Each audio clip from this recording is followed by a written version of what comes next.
My name is Curtis Douglas. I'm the president of all Tobago Fisher Folk.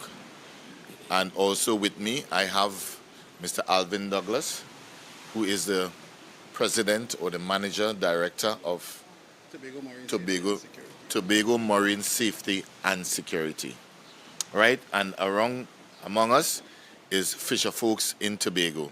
This is part of the Tobago counterpart that were affected by the oil spill. So this morning, I'm here and I want to speak slowly because I want the listening public, the viewing public, and also the listening public to understand what we are saying. Now, it's been 6 months. 6 months since the hydrocarbon have infected the fishing community of Tobago. 6 months. And after 6 months, we would have only have a 1 month salary paid. 1 month. After 6 months, as contractors who we were the first responders, Mr. Douglas and I and this team was out in the waters 11, 12, 1, 2, 3 o'clock in the morning trying to safeguard Tobago, all right? To ensure that these boats could be docked in Tobago and we could still receive food stuff to put on our shelf to be able to feed our families. So when they go to the groceries, they would be able to purchase it. But 6 months thereon, we had not been paid. The contractors had not been paid. You could imagine any government minister working in the government of Trinidad and Tobago and 6 months there and get the salary. Hell is going to roll in the parliament. Hell is going to roll. So why it is that the people of Tobago and the fishing industry is being castigated in such a way that the folks who would have helped safeguard one of the most beautifulest islands in the world is not being paid. So our family can't eat. Our family is not supposed to eat. We don't have bills to pay. We don't have loans to pay. Okay? So we are calling on the Ministry of Energy, and the Prime Minister, whom I might add is a Tobagonian.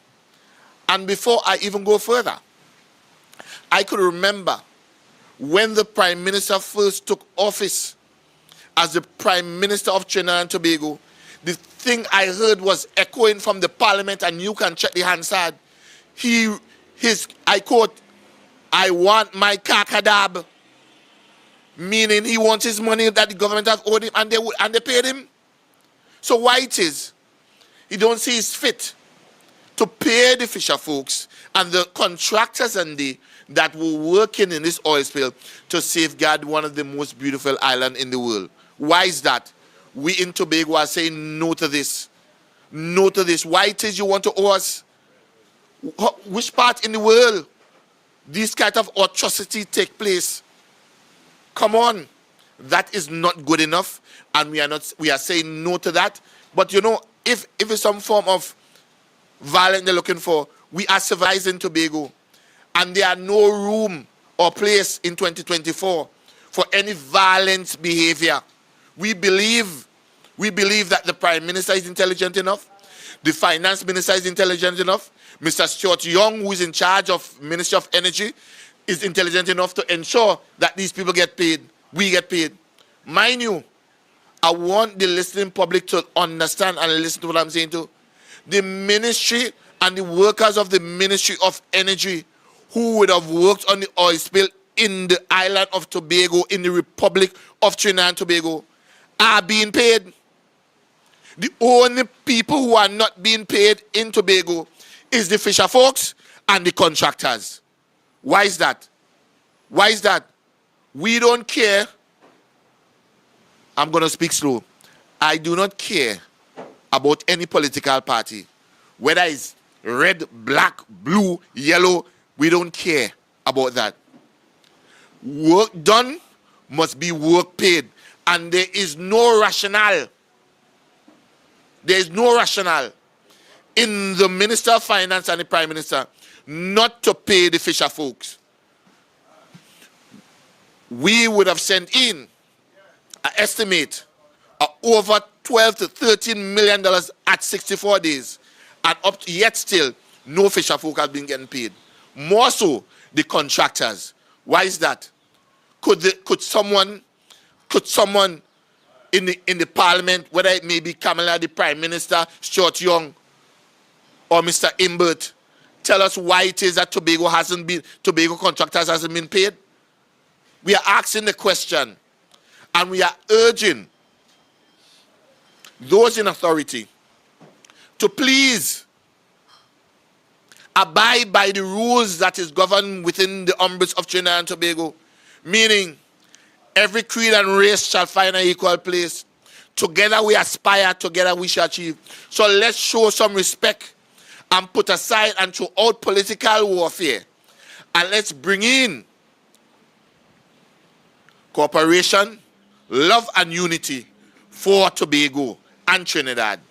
It's because we're in Tobago. Right now as it stands, to the Ministry of Energy, we are oil still leaking from the vessel. And Tobago and Trinidad and the Western Caribbean must know the truth. And I'm here this morning to let the people know of the Republic of Trinidad and Tobago what is taking place.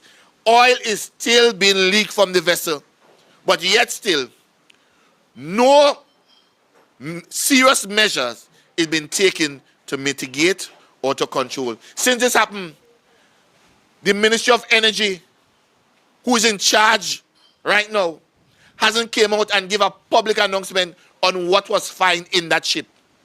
Is it hydrocarbon alone was found there? The people of the Republic need to know. And why it is those people with the suits who has been beating table cannot find the owner of the ship and persecute them. Why it is that is not being done. And I'm saying this morning, as the president of Tobago, all Tobago Fisher Folk, and the people of Tobago, we are asking for that information to be produced. And if they cannot find an owner that would have destroyed and caused serious damage to our ecosystem and to the fishing and our food industry, and you cannot find the owner and persecute them, is may as well the people, everybody in the parliament go home. They may as well go home. But as such, we are hearing all sorts of things. They can't even solve crime. But I'm here today to ask the Ministry of Energy and the government of Trinidad and Tobago to please pay the fisher folks, send the money to the THA so that the THA could pay us. Filing again the money, you know.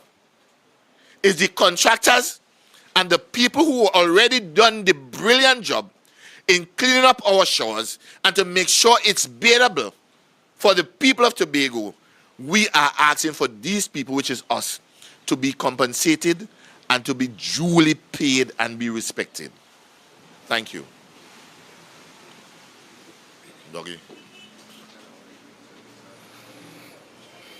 Morning, everybody. Morning to Tobago. Morning to my brothers and sisters in Trinidad and Tobago. It pains me to stand here this morning and have to try to convince the powers that be how important the job that we did as first responders was. It pains me to know that we have to, for lack of a better term, sing for our supper. When a tragedy that happened in Tobago, that only second flora happened. And these guys behind me, along with myself and my team, were the first individual on spot. And we continued to be there for up to 3 months, every single day.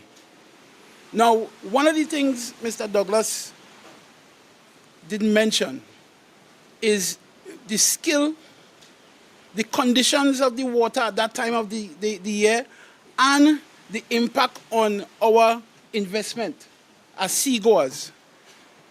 Going to sea is a specialized venture by itself.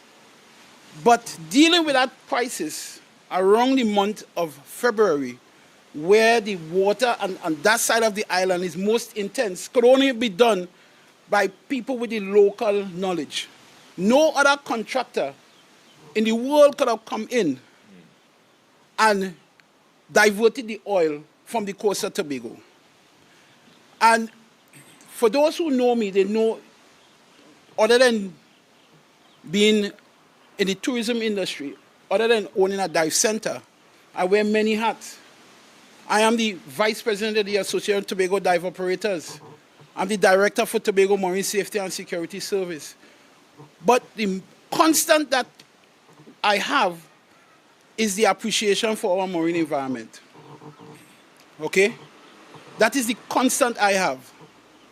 And to see that after we've invested all of our resource, all of our time, all of our skill to mitigate the damage to Tobago and Trinidad.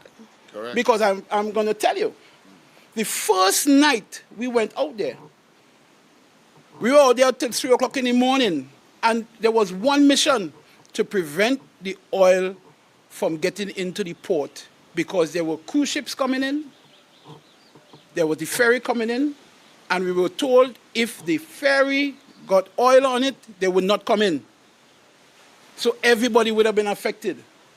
Unfortunately, it seems like if the general public doesn't realize what we did to save the island of Tobago and the country of Trinidad and Tobago, they don't realize. The first responders, it's disheartening to me. But you know what? If this, God forbid, if this were to happen again, I will be the first to respond again because we are from here. Okay? But it's disheartening to me, the powers that be do not appreciate the efforts with our bare hands and our tools to mitigate the damage that could have been done, the further damage that could have been done to the island of Tobago. So I am here along with my colleague, Curtis Douglas. We have the same last name, but he's my colleague. We are all seafarers in our capacity, fisher folks, divers, tourism, the industry other than THA that has to survive in Tobago or keeps Tobago alive is the fishing industry, the agriculture industry, and the tourism industry. So I think that we did a tremendous job making sure that these industries stayed alive. The damage could have been worse, but we were spared the worst because of the gentleman that is standing behind me. So all we're asking for is for us to respect us, respect the work that was done, give us our fair due, the people who are responsible for allocating the funds to have these guys paid, do it. Because, you know, you being in that oil with your equipment were destroyed. Yeah. Engines were destroyed. The first people that's supposed to be treated with are the first responders that responded to this tragedy. Because we came on the scene with no contract, no acts, no bargaining, because we knew the importance of what is going on here. But it seems like if, again, we are a 9-day country. After 9 days, we forget. Please remember us. Thank you very much.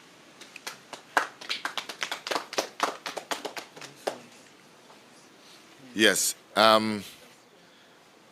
Before we go further, all right, into this, I just want to clarify one simple challenge I'm having.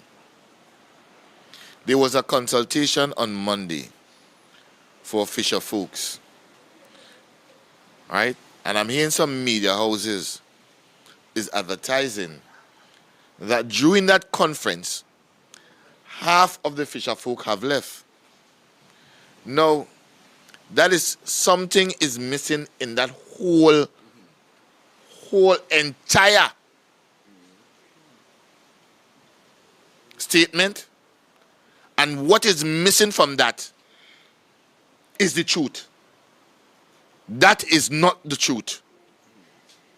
The only individual that left that consultation on Monday was some individual from Lambo who was overnighting, was fishing overnight, and they came in and said, Mr. Douglas, I am really, really tired. Right now, my eyes are like blood. So please, excuse me. So give me an early application so I could take 2 early applications and I could go home and get some rest. So I just want to clarify it. When we do reporting, please do not add any or fabricate anything to it. Sell it as it is. So we are just encouraging the media houses to please do the honorable thing. What is said, let it show. What is not said, do say when say. Right? Right. So right now, I would answer some questions. But before I go further, among me are my fishermen, fisherfolk. On my right here, Kraken, engine to the Prime Minister. What the Prime Minister to look at Kraken. He engine a 200 Yamaha mash up. Let me speak Tobago language so you can understand. It broke up from 150,000 from the oil spill. Ask your mother. You come here. Engine mash up. Progress mash up. Oh God. Why it seems like we have to be begging for we money. If you have to give Tobago the 100 million, give Tobago the 100 million. And if the Assembly MP, the same way I'll be asking for my kakadab too. I'll be coming and pressuring them to get my money early as possible. Why are you doing Tobagonians that? Come on. Let us let good sense prevail. I'll take any questions. I just want some clarification on what's been happening with the request, right? So that we had that $50 million being allocated to the THA for relief, but was your claim, the claims especially for the first responder, do you know if that claim was included in that $50 million? Well, I don't know, but if they're sending the first out of two $50 million, I believe, and me, yes, sir? First responders should be first responders. And first responders should be first acceptors. Right? It's clear as it is. So it will all lies in the Bible of the ombuds of the THA to ensure that we get the money. But first, we must receive that money from central government in order for the first responders to get paid. And we are asking for something. We're not asking for anything that is irrational. We are asking for what belongs and due to us. Please. Now, and also in terms of what the THA has been saying to the first responders, because it's been a month since that money was allocated, what's been the conversation like as to whether or not you will get that money in this $50 million allocation? Well, I don't know if THA would have anything to say to us in that sense. What I'm getting from THA is that the allocation hasn't come from central government.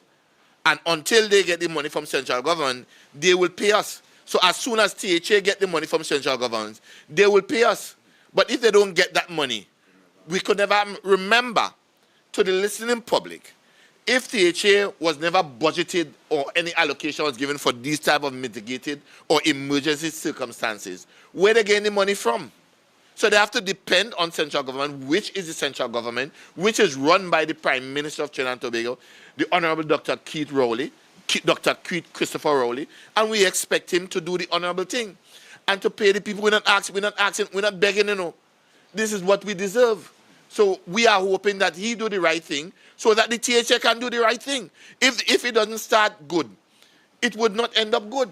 So it starts with them. And nobody can tell me that these ministers is living in a cave. So they are not aware what is going on. Okay?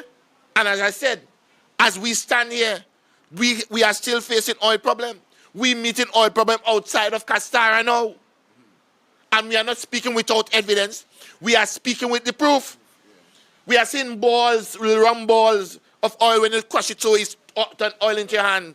Fisher folk is suffering that. Conda is suffering that. Campbell is suffering that. Campbell, Action Mother, we all are suffering. Give us what is due to us, please.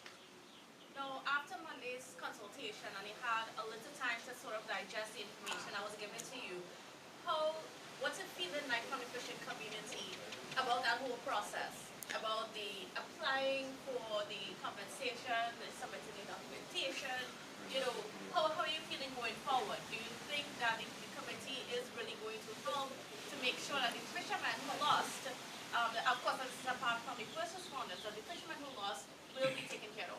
Well, what I would have received from all the members from the Old Tobago Fisher Folk, a lot of members, they are saying, what became of the document that ATFA would have sent with the cost factor and how they were affected by it?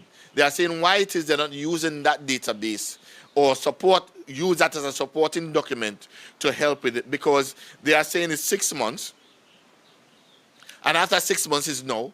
But what I'm saying to them, at least they had a start. But I believe Mr. Short will be able to give you a more in-depth about how they think it went, and I think there would be a next consultation soon for the fisher folk. So with that, I think the media can ask them, more in-depth question. But as the president of ATFA, we believe that some of the things that you need to get, your fisherman ID to show that you're a fisherman. If you are vendors, you're auto known to the fisher folk that you're a vendor. And if you're a vendor without a license, you can also use the president of ATFA to verify that you're a vendor. And we could write that supporting document to any organization and say, listen, for sure this person is a bona fide vendor, and you are sure, and it is not anything erroneous, right?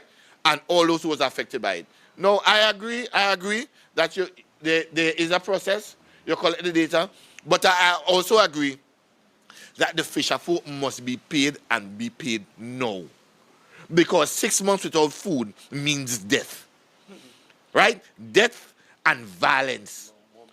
More bills. And we are seeing it taking place. Violence is up on the upspring in Tobago. And are you worried that as you continue to spot oil around in the water, there's of course going to be some more damages that are happening to your vessels and your equipment and so on? Are you worried that that's not going to be taken care of? Sure. Well, obviously. Now, look, the more the oil thins down, the more devastating it gets, the more ruthless it gets. When it thins down more from the thick hydrocarbon that we were experiencing, it means the thinner it is, it gets more into the pores of the fish. And we are now seeing bubbles like marbles. I don't know if they would have used any chemicals in it to sink it, right? So when it sinks, the fish, some groupers and stuff would feed on it and will get into the stomach. That will now cause a sense of contamination within the fish. So it even poses a risk in us consuming these fish. And we are calling on them because we as the fisher folk, we're supposed to be there to mitigate these circumstances now. And that is what we're calling for. I would like to add to the fact that this oil spill is still affecting Tobago. Tobago has a robust dive industry. For tourism, it's a main pillar for the tourism. It is also part of the fishing industry because we have divers that go out and they go in the water. Now, the thing with dive equipment, these are safety equipment. And none of it we get in the country. We have to send for it. So as soon as we know that there's any kind of a contaminant in the water, we are not going to dive. We are not going to operate. I have members who have not operated for months because as soon as we hear oil in the water, we cannot take our visitors in that condition. The fact that this thing happened in February, unfortunately, that side of the island is the side that we go on in February, because on the Caribbean side, and John Public will not know this, on the Caribbean side, we get all these ground surge and these rough seas. On the Atlantic side of the island, where you have the spill, this is where the dive community will take your clients. We could not take it, so we effectively had to shut down for months.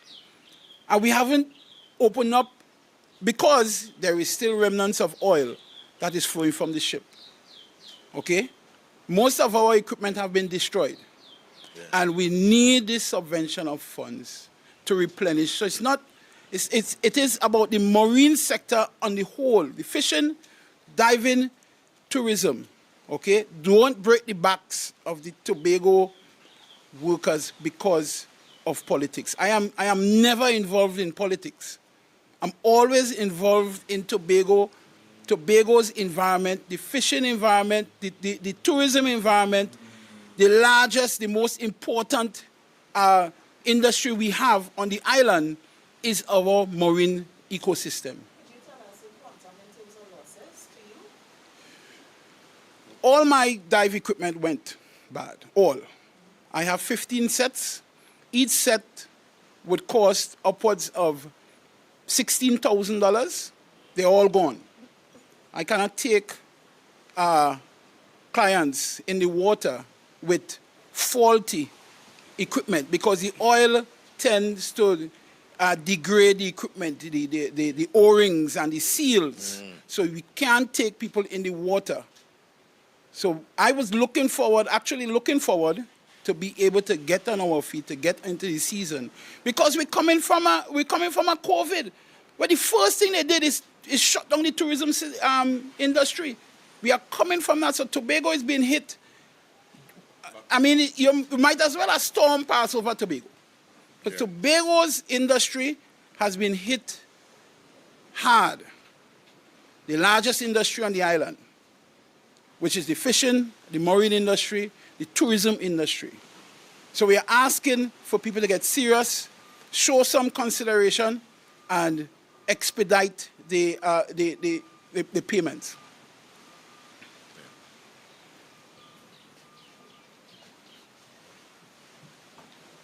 Any other questions?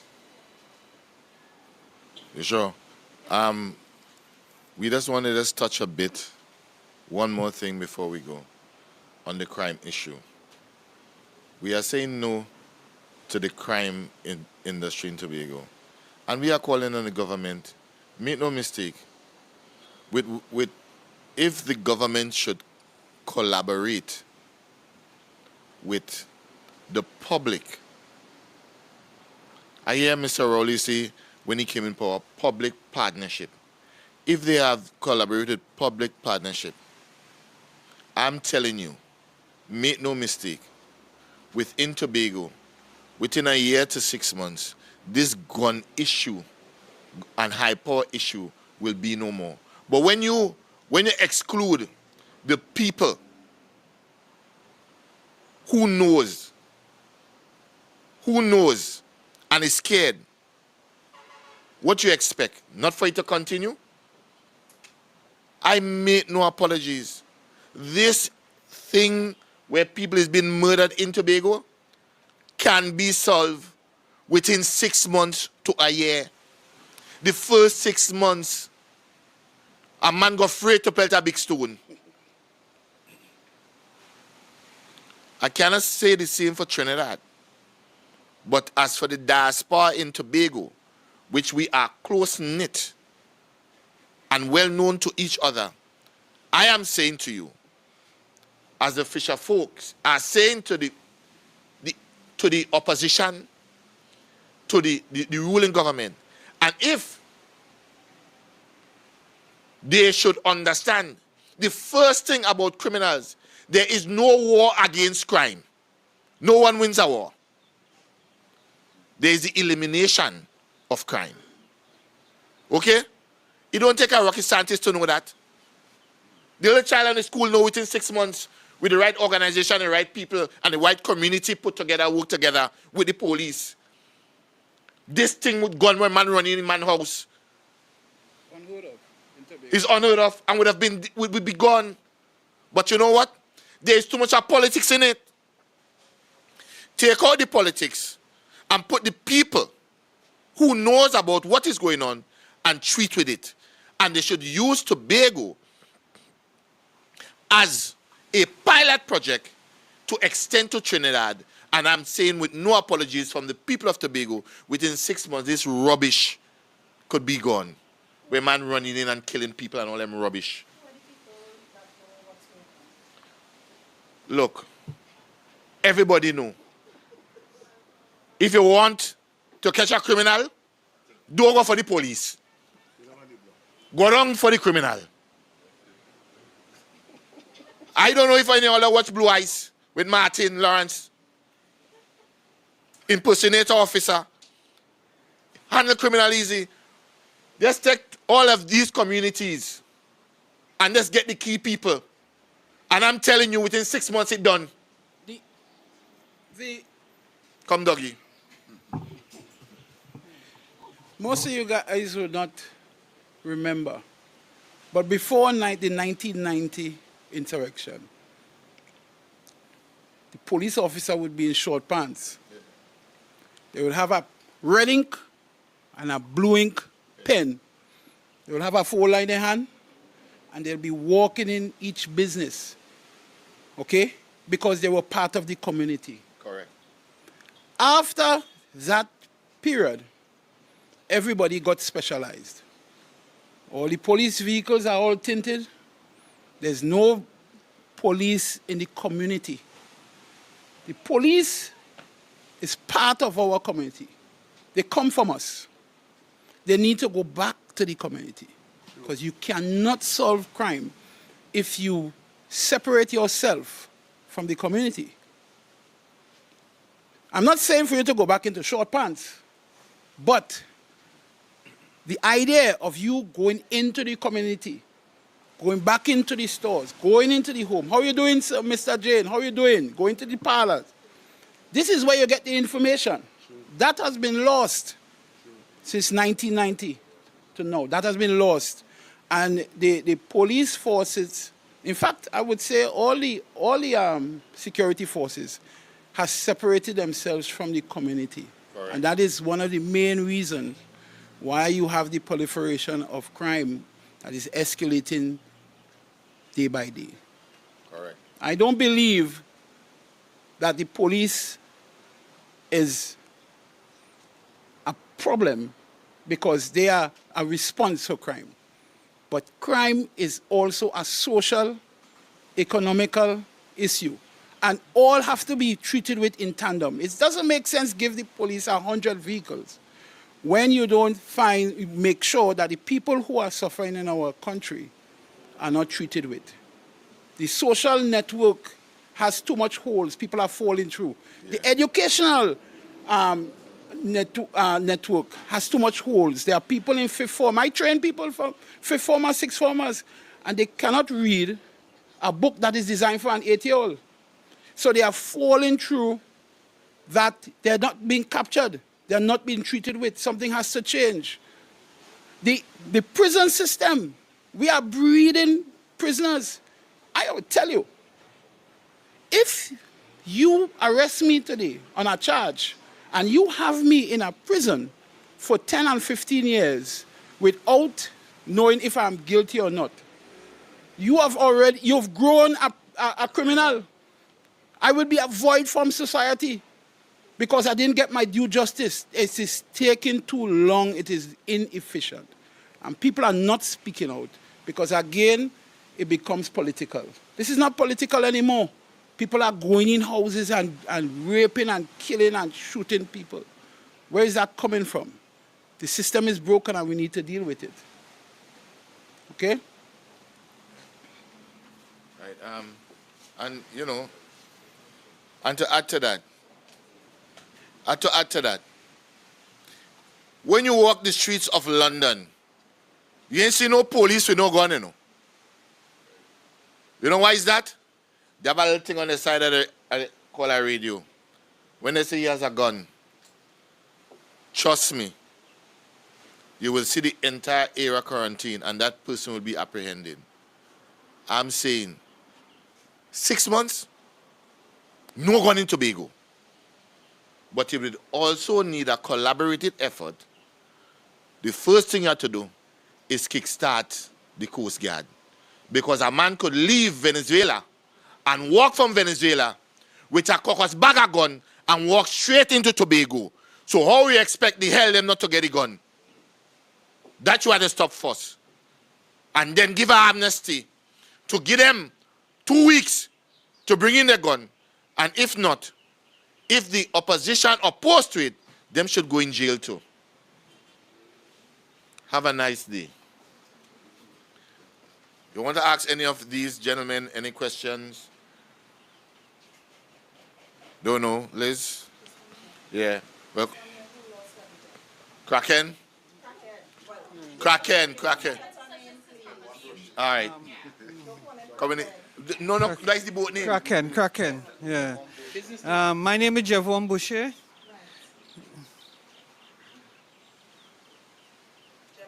Yes. I was affected by the hydrocarbon. It was very, very thick in the water, very, and it destroyed my engine. So right now I'm out of an engine for my vessel. And without an engine, you cannot go to sea. So I cannot make a living. I cannot do nothing. It is impossible for me to make a living. Well, God alone knows. I try my best. I go down to the bay. The fishing industry, the sailing industry, that helps a bit, where I can get, something of substance. Yeah, so that's how it goes. Javon Boucher. Yeah, fisherman. First responder. Yeah, first responder too as well. Nice. This is the one that had the oil spill yesterday, recorded the oil spill in the sea yesterday. Say your name. My name is Mr. Owen Cox. Right? They say we're not affected. No, I get a lot of losses from that affected with the boat. Right? My engine was down for some months. I had to rent a boat, right, to go see. I have like a whole built over a new engine, right? I don't know what more evidence they want, right? Now, yesterday morning, I have a next indication out in the ocean. This is on the north side, outside of Castara. I have the videos. I made some more proof. Now, I might have to go now and pull down back that engine I have there now to fix over all those parts. I don't want more evidence they want. And with that oil, I can't catch no fish. I have to leave that about 10 miles outside Castara, go another 10 miles, right, to get away from that oil, to start to catch fish. When I checked myself, right, I was 30-something miles. That current was moving almost 100 miles per hour, going to Barbados, right? I have to go now, take my time coming back with that weather. I must have meet you about 6 o'clock last night. Right? Now I had to go and pull along my engine, which is like a new engine again. Right? Where I spent thousands of dollars for to rebuild. Right? I have to go and spend that now. No, I don't know what more evidence they want. All I just want now is for me to get compensated now. Right? Enough is enough. Right? We don't get losses of boats and engines. Some men suffer even more too. Right? Some men have nothing. And they have probably do the same thing like me. Have to rent a boat and go out just to keep their family going. Please, we need some help. No. How often are you spotting the oil out in the water? Every day. Every Nothing day. have changed. Nothing have changed. They said the boat is not leaking. It is. This oil that I see yesterday came from Lambo side. This is the part we run off a Crown Point. Going, right? I meet this. I just go all down Trinidad side and fish. Right? And as far as we go, this oil went. Now this oil, with this current is coming back up to the and going to the north. Yeah. Right? So it brings up all this oil back up to the Caribbean side here. Everything. And it's going deep north very fast. I don't know what more proof they want. I can't fishing in that oil. If you go now and watch my boat now, the whole of the rim out there is oil. Well, I don't want to talk about the inside of my engine. I have to go and pull it down now. Campbell, see, this is the next one that's affected. Look at this, go on all lane. Good morning. My name is Kirk Campbell. Kirk Campbell. I fishing from Plymouth side. We come all down to the back of the airport, all along on top Pembroke side, all about here. I fishing go. Recently, right now my boat is on sand. I encounter the oil on the Kingfish ground down behind the airport, and I had to call for a tour back to Plymouth. I had some videos with all my pot and objects that I had in the sea to have a fish with only oil, everything, all my rope, everything. I can't use it again. Drift net, everything. Line everything. You're lining water and you can't even hold an island to pull it. You're pulling a fish and you're pulling it back from your hand. Son, everything right now on sand. Right now. I'm looking. There's the mechanic here who does assist me in the bay. And he's also a fisherman. Right now he on sand too, engine problem. So we're calling for some assistance. Right. Kemba, this will be the last person. Good day, good day. My name is Kemba Lawrence from Plymouth, fisherman from Plymouth. I was one of the responders in the oil field out here. And telling you, these oil, when they get into your engine, and well, the engine deal with heat, need water to cool down. And when this oil get up into the engine and meet with that heat, it makes a gum. When it makes that gum, I start to block up all these water pots, your engine can't cool down, overheat. I mash up 2 engines since I working in this oil here, fishing and thing. Mash up 2 engines. Hasn't get anything to compensate me for my engine, and I still don't. Till now, I still don't. I have a loan to pay. I have my house billing. I have things to do. Can't do nothing. I'm barely surviving right now. Pressure. Real pressure. Kemba Lawrence. Yeah. And then are you confident in just the process that was outlined on Monday, that it would, bring some relief to you? I can't say I'm confident, but I had to try something. I almost done. I just had some the estimates to go and get from the engines to drop in. One engine is 17,000 just to rebuild. And that's a 75. That's a 75 Yamaha. Not Not as cracking. We have a 200 Yamaha, which costs more. Massive, massive loss. Right? Anybody else have anything else to say? Say anything, Shella? You good? Well, the people of Tobago would have heard. I hope the media could spread this information to the wider public so that we all know what is taking place in Tobago and why Tobago is being victimized in such a way, especially the people who would have worked hard to ensure that we save our beautifulest or bestest little island it have in the world. I was only speaking to some people from England, London, and they say like God would have created Tobago and in a special place and created Tobago for day to come.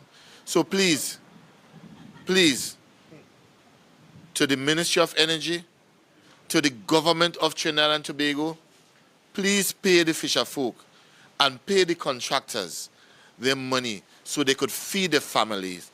Like how you are eating well, we want to be able to eat. We can't even talk well. We want to be able to eat. So please, we are asking the media to help spread this information so it reaches to the ears and to the lips of those who are in power, who we would have elected to guide us through this weather. We are asking them, please, do the right thing. Please, thank you. Come together, people.